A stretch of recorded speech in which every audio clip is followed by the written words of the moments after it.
Good evening, YouTube, and welcome to Total War 3 Kingdoms multiplayer. That's right, I got a multiplayer battle. This is with none other than Indie Pride, who runs the amazing Milk and Cookies Total War channel. If you like Total War, and I guess also if you like Milk and Cookies, which who doesn't, you guys need to be over there checking out his videos. He makes lots of awesome stuff. I've actually gotten to meet him a couple times, and he's an awesome guy, so you guys definitely got to go check out his videos. In any case, let's check out his army here first. We'll take a look at his army, the red, because yes, the coloring in this game is quite simplistic in that nature. He's got Ma Chao over here, which is a vanguard type leader who is supposedly good with cavalry. And let's take a look at his abilities, because abilities are going to be everything in Total War 3 Kingdoms. Let me see if I can get him set on there. He's got Flames of the Phoenix, which causes extra splash damage. This is just from him. Roar of the Beast, which is going to give him minus 18 morale penalty, and it lasts for 15 seconds. And then his passive buff, it says enabled if charging. He gets a lot of extra charge bonus, mass, and charge speed with an infinite duration, which is insane. I'll show you why that's a really good buff, obviously, for cavalry, but I'll show you why that's kind of pretty amazing for him. Now, he's also got Huang Zhang here, who is going to be really a kind of an archery character. He's got a bow of his own with potentially a lot of damage to deal out there. He's got a lot of damage potential if you use him from range. And his thing is he's going to be offering up... well, actually, it's just a missile attack, but if you level him up more, he has a passive ability that is buffing nearby units with 100% ranged, I think it's ranged attack rate? Yeah, attack rate. Anyway, the main line for Indy's army here is going to be several Jian sword guards. So he's got 3 of those in the very back. He's got an axe band and a couple of G militia. G militia are a really affordable, very useful unit. They reflect charge damage, and we tested that earlier, and it works insanely effective. I mean, you will just see entire cav units drop if they go into like a braced unit that can reflect. They just drop. He's got these a couple of Yi archers and then 1 archer militia. So that's his army, and I apologize, the camera's moving a bit slow for me. It's because I'm using the debug camera, and whenever there's a hill, it kind of messes up, you know, the way the camera works a little bit. I got Guan Yu, who's a champion. Brought this guy for multiple reasons. One, if he gets in a duel, he's going to be insane. He has this God of War 38k splash damage, so he's going to deal out insane damage. Good for a blob, decent if you're in a duel too. He's got Binding Fury, which again is just going to be more splash damage. And then he has this, if he gets into winning melee combat, he causes terror. So Guan Yu is a terror indeed. He is giving a Vanguard deploy ability to his entire retinue, and then a couple of the units for my other lords are also on a Vanguard deploy. I believe it's the strategist who is also allowing the Vanguard deployed. So I've got the strategist here, which is huge, however you say it. I called him Z Huge earlier just to be funny. So anyway, that's him. He's got a little bit of ability to buff nearby archery units or missile units. I've got 6 crossbowmen because I know how strong crossbows are and their range, and I just wanted to test this out. I've got 2 Lancer militia on the flanks there. And then Sun Jian is leading the Tiger of Jiandong. He's leading the rest of my forces, which are going to be 4 Jian sword guards and 2 more militia. And then Sun Jian's abilities are Flames of the Phoenix, which is similar to the one you saw. And then he's got Impetuous Charge, which this bonus was a passive on Ma Chao, and it's an active one on Sun Jian, which means it only has a certain duration. It's 30 seconds, but it's quite good. Makes him very good at deploying with either infantry or cavalry, honestly. It depends on how you want to use him. And he's a pretty tough character. Now, my Vanguard deploy means that this battle is going to get underway very quickly. We're fighting on a wintertime map, and obviously this is nighttime too because of the lanterns. It does create a pretty cool atmosphere in terms of these night battles. So my crossbows are going to unleash some devastating volleys, and my G militia is just going to move to keep Indie Pride from being able to quickly hit my infantry. I forgot to properly introduce these cavalry over here for Indie Pride. You can see them coming in here. These are some very elite, heavily armored Jade Dragons. And my Lancer Militia is not going to like this one bit, even with Sun Jian. buffing them up. And you can see the tiger here coming in, looking for his foe. He's plowing through there with all of his extra mass. There's a couple of enemies in there, but look what he did to Huang Zhang there. Beat the crap out of him pretty quickly. Now the sword guard's not actually doing all that great against my militia because they took some damage from the crossbows, and my crossbows have already mowed down one of his Yi archers and are about to start working on another one. My sword guard have arrived, so now I can reinforce an infantry line, but honestly I'm really not even in bad shape on the infantry line because he only had 3 infantry, and they are not doing well. Not doing well. Guan Yu is doing a whole lot of attacking in the rear, and it's really hurting. And then I've got this militia cavalry. Cavalry charges are gruesomely effective against unbraced units. Even a cheap unit like this militia cavalry should not be underestimated in the damage that they can do on the charge, but a heavy unit like the Jade Dragons, if they get loose into a late battle with infantry, GG infantry, you're going to get wrecked. And speaking of Jade Dragon, there goes another one. I'm going to be able to pull back through my own lines here, though. My crossbowmen have easily, you can see just how quickly they destroy these archer units with that kind of mass fire. And of course that is a lot of crossbows, right? It's no small amount.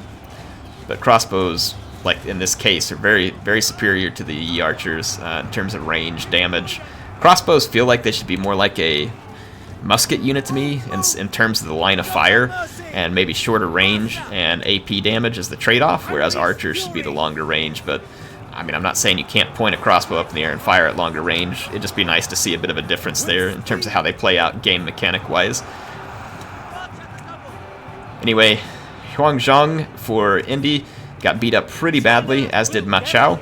So they are both in bad shape, and I've got Guan Yu still in good shape, and Zhao Yun is in pretty rough shape. But right here, a beautiful play. Indy Pride manages to get his Jade Dragons into all my crossbows. He's got them blobbed up nicely with this very deadly cavalry unit. I do have that strategist nearby, and I bring him in, but I mean, let's be honest, what's a strategist going to be doing against Jade Dragons? Very little. Very little. My crossbows are going after his bow cavalry. I don't want those guys to survive.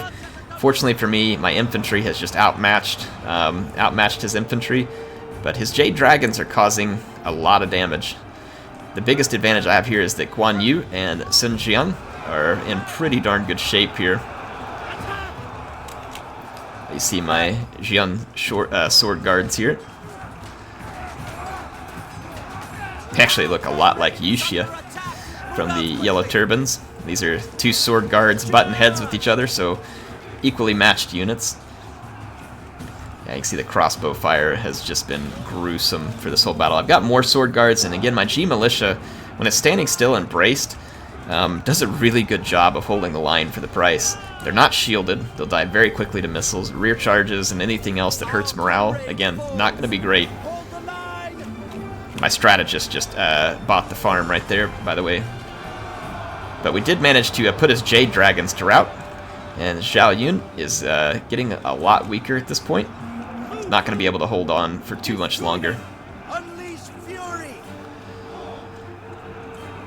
So I have one more battle I want to show you all, and this one, it was my crossbows early on just caused tremendous damage, and then the fact that I had more infantry, I was able to fend off his cavalry enough. They caused a lot of damage. You can see a lot of these guys having gotten put to rout here finally, but they caused a lot of damage, used most of their ammunition. I've still got some cavalry left. I've still got 2 very powerful lords left. So this one is going to fall in my favor. Interesting battles these are going to be. I have one more to show you, though, and it's going to demonstrate a little bit of concern. So remember, I'm recording this the night before release day. When you're watching this, it will be release day, and it's possible that Creative Assembly releases a patch. So if that's the case, then kindly ignore the next segment that I'm about to go to. But I'll load it up and start telling you what I'm thinking. So a few things. You can pick the same lord over and over again. So I picked 3 Sun Rins. Why? Well, she has a ranged Lord Snipe type ability. It probably works good against units too, but I just want to show you all this. She has an ability called Heart Seeker. So I find it kind of strange, and I know that this romance mode is kind of semi-historical, but still, 3 Sun Rins as your commander. That's right, you can clone people. Probably needs to be addressed. Again, not trying to bash on CA, just saying. And if it does, then so be it. She's got bows, like a standard bow too, so she can cause a lot of damage to units by kind of kiting a little. And she's pretty decent in melee. I mean, she's not going to be like a Guan Yu or anything, I don't believe. She does have a special ability that gives her some extra splash damage, which can be useful in melee. But it's really this Heartseeker ability that's 15k range damage at base. Now, you are going to see some stuff here before everybody... And yes, this was meant to be a cheese build, because if you don't try and cheese, you won't find out what needs to be changed. So a couple of things really suggest that CA puts an end to the ability to be able to pick the same lord over and over again, because that can be cheesed. And then, I mean, this is only a 10-second cooldown on Heartseeker. I'll let you all see that in just a second. All I brought, though, because I had to spend a lot of money on these Sun Rins. There was only 12,000 gold available, and these cost 4,500 in total to get them at the level where I needed them. I've only got 2 Saber Militia, and I have 6 G Militia and 3 Archer Militia, and then I have 2 Jade Dragons helping over here with the G Militia. They are set up in an ambush to help protect Sun Rin's retreat. Obvious the kiting there, and then I have 2 Lance Cavalry Vanguard deploys. Sun Rin also can Vanguard deploy any unit, including herself. And then for Indie Pride, we're going to have a couple of Azure Dragons up front. These are a cool combo spear unit archer, so really neat unit there. And then he's got some G Militia in a second line, and then there are these Archer Militia here. There's 2, and then in his back line, he's got some heavy spear guards, and then these Protectors of Heaven. He's also got 1 heavy Tiger and Leopard Cavalry and 1 Tiger and Leopard Cavalry. So we've got this champion here too, which is going to be Jiahu Dun, or I can't really pronounce that. And then Cao Cao. I mean Cao Cao. I know it's Cao Cao, folks. I can't help myself. And then over here, he's got a couple more of these Tiger and Leopard Cavalry. So he's got a very heavy cavalry contingent. He and I had just played a battle previous to this where he had a lot of success with it. Let's hit play. Here comes the Heartseeker. And his general was not ready and was sitting still and just about died. So Cao Cao almost died in the very first instant of the battle, and that was my intent with this cheese. And Sun Rin, again, is going to be able to kite. You can see here she's firing arrows backwards that are already getting kills on the Azure Dragons. And honestly, archers aren't going to do a lot of good against my lords like this. They're not terribly accurate against these single entity targets. And again, I've got my units back here hidden and ready to protect Sun Rin, as I expected there to be an instant charge towards Sun Rin. I tried one more Heartseeker, but you can see it is dodgeable, and Indie Pride dodged it there because he saw it coming. She has a little bit of an animation there. It's not real easy to catch if you're not watching closely, and at that point, obviously he was, because the cat's out of the bag, right? It can only be used 3 times, but it only has a 10-second wait in between. So it can be used in pretty rapid succession. I will tell you this, too. I noticed that there is a lord out there who had the ability to immobilize another lord. You can see there we used it on his other lord and got at least 1, maybe 2 good hits. Or it looks like 1. We got 1 good hit. So here is his Tiger and Leopard Cavalry is going to charge me down, but I have Jade Dragons that he didn't see until the last second there. And so now I've got my little ambush sprung. I'm going to bring my main line forward to engage him because he doesn't have a lot of troops, and I just want to pin him down and see if I can get rid of his lords. He's only got 2 because he's brought 2 very elite retinues here, and he doesn't know about my Lance Cavalry either. It's still hidden. So again, this army, yes, it's intended to be cheese because I wanted to test it out and see what happens and make a point here, which is that this needs to be addressed if it hasn't already, because again, recording this before launch day. All right, disclaimer, recording it before launch day. If it gets fixed during, then great, but if not, CA, then we're gonna need you to address some of this potential cheese. If you know the multiplayer is gonna need, if it's gonna be successful, some of this stuff's gonna have to be addressed. I'm gonna put my 2 Jade Dragons out. I'm expecting to lose pretty much all my infantry, but my cavalry needs to be alive, and I need to intercept his heavy Tiger and Leopard Cavalry here. I did get a good charge on it, but these are 2 heavyweight units, and that is gonna be a long fight. You can see that he just took Cao Cao back and had to hide at distance. And Jiahu Dun here, he's gonna have to keep a close eye on him. Obviously, my Saber Militia got mauled by that guy. And I'm just trying to do a little bit of work on his heavy cavalry here with my archers. As much as I can pull these guys down, the better. My Lance Cavalry is definitely not as heavy of a cavalry as his, but should do decent damage on the charge. They're a medium cavalry. And you can see that it's definitely... Yeah, I think he has one medium and one heavy cavalry here. I'm going to bring my Jade Dragons in, though. Jade Dragons should do pretty well to help me hold over here. And notice I'm just keeping Sun Rin out of the fight. I got a nice rear charge here with the Lance Cavalry while they were pinned with the Jade Dragons, so I'm going to cause some tremendous damage to his cavalry there. Their armor, though, will make sure they don't just disintegrate. I've got another Lance Cavalry heading around towards his Archer Militias, but he does have another Tiger and Leopard Cavalry back there. And then over here on this flank, the Jade Dragons are still duking it out. I've only, I think I've only got Heartseekers left on 2 of my Sun Rins. I think I have 1 left on 2 of them. And Cao Cao, I mean, he took a shellacking right at the beginning of that battle. I think you all saw that if you're on the move, the chance of that Heartseeker hitting is a lot lower, so I don't think that the ability necessarily is completely out of line. It just means that I would have to be smarter about when I use it. Can you get that general pinned down? And like I said, I already know that there's another general who has the ability to immobilize units within a certain radius. Could be a real problem if you had a couple of Sun Rins and then this immobilization guy, because he could pin them down while the 2 Sun Rins just peg him with a Heartseeker and then do it again later on, theoretically, right? And it would be very difficult to keep your generals anywhere near the fight, and that would be very, very bad. It's already pretty bad that Cao Cao has to keep his distance because he has some very important abilities, and he hasn't been able to impart them to his troops this entire battle. So Sun Rin is definitely a Lord Killer in terms of the Heartseeker, and I remembered that from the ambush battle we got to play with her. And like I said, she's decent in melee as well. So can't write her off in melee. She's no Guan Yu or Lu Bu, but pretty decent in melee.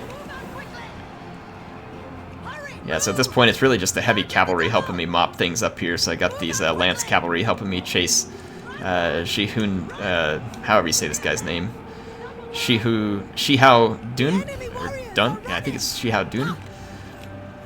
Jade Dragon's over here in a bit of trouble because Cao Cao's now able to come support, and he is going to help do some pretty important morale buffs over here, plus damage.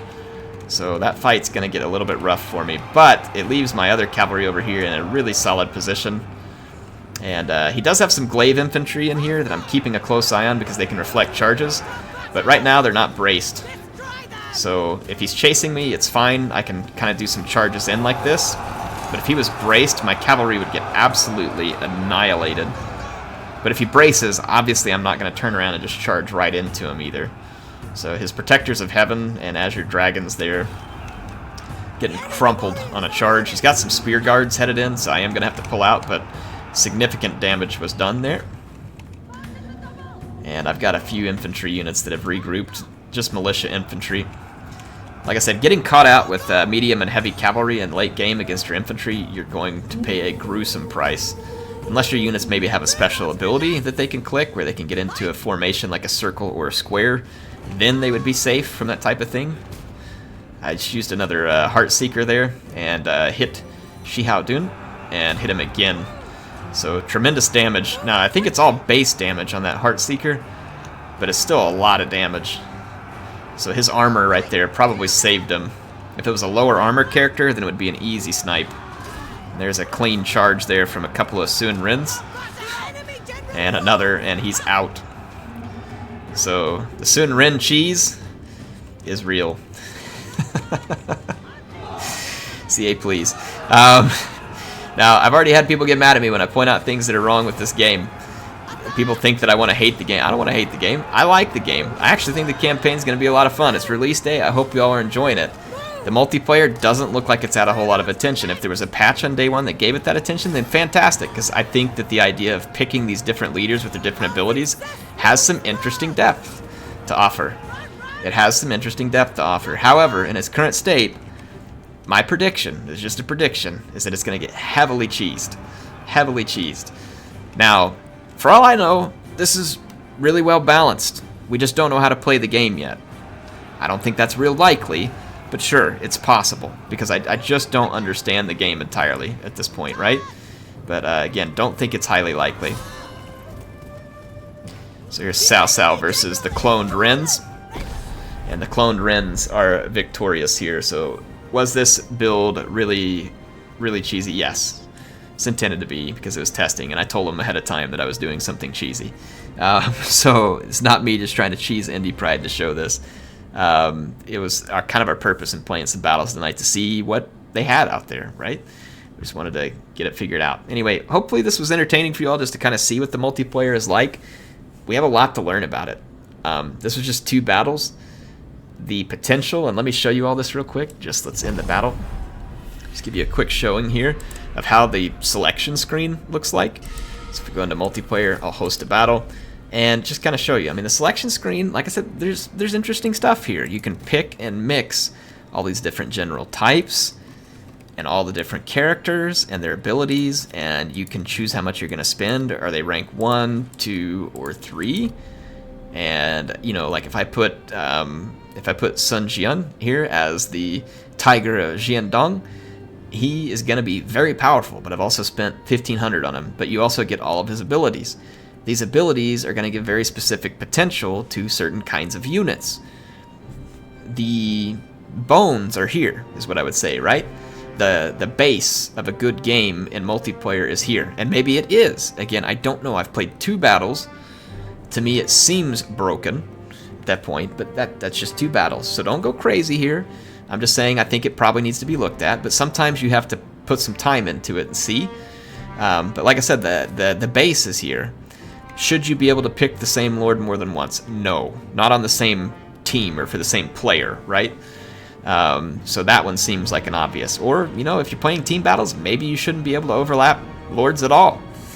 That might be one way to help with some of the stuff. I've seen Lords in here who have 100% missile block chance area of effect.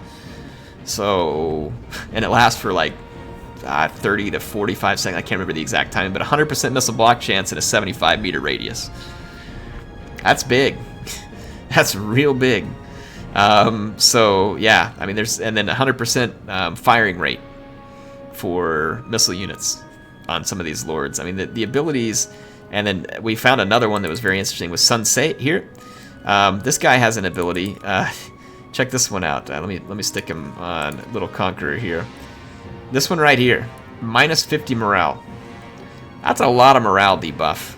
If there's not a Lord around, this is enough to just straight rout militia units. They are under 50 morale to begin with.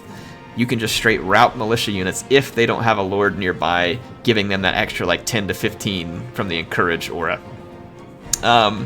So if you charge, pull through, rear attack, and hit this morale debuff, you can sometimes break an entire line with this dude. He is very good at it. Very good at it. So their abilities do make them feel larger than life, which is what we expect in Romance, right? And if you unclick Romance mode, I suppose this makes it like Records mode, which should be kind of cool. So you can play both there. But there is not a Records mode for Ladder. It doesn't look like. It looks like it's all Romance. It would have kind of been cool if they would have had both. Anyway, this is not a definitive end of story thing here. I'm just saying, hey, what we played here looked a little bit broken. It looks like it needs some attention. It does have the pieces to be quite fun, in my opinion, because of the way you mix and match these big characters. So I hope they do, and I'd like to see what they make out of it. But anyway, that was just, we played 3 battles in total. I showed you a little bit from a couple of them. Indie Pride may show one, depending on whether or not they drop patches, so you all can check on it. But he had one where he got a good beat down on me with some heavy cavalry, and I left that one, obviously, in case he wants to show it. But hopefully you all enjoyed it. HeirofCarthage signing out for now. I'll be back with some more content soon.